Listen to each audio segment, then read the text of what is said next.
According to the U.S. Secretary of State, Rex Tillerson, Africa's dependency on China would lead to a mounting debt, undermining Africa's sovereignty, and thus potentially endangering future independence and sustainable growth through vague contracts, predatory and corrupt trade. So we're asking, is China's presence in Africa a threat to the West? Over the past century, as African nations emerged from their colonial past, we've witnessed a dramatic increase in America's engagement with Africa. The United States pursues sustainable growth that bolsters institutions, strengthens the rule of law, and builds the capacity of African countries to stand on their own 2 feet. We partner with African countries by incentivizing good governance to meet long-term security and development goals. This stands in stark contrast to China's approach, which encourages dependency, using opaque contracts, predatory loan practices, and corrupt deals that mire nations in debt and undercut their sovereignty, denying them their long-term self-sustaining growth.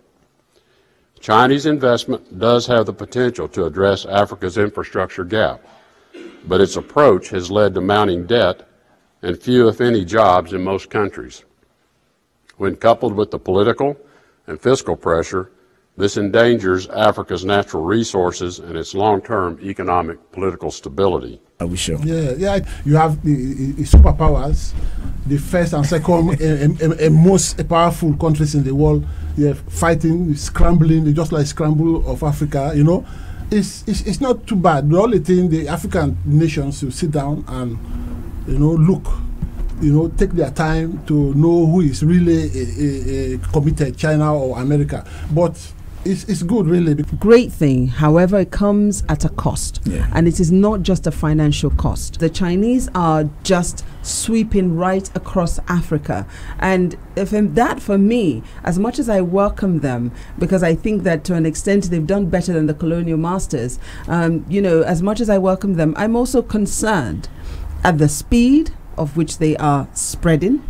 I am concerned at the fact that, it is very, very insulated. It's them and them alone, and it doesn't include their host country. And their host country cannot see that they've been isolated out of their own country, by what the Chinese are doing. And we're paying for it in so many different ways. It's just unacceptable.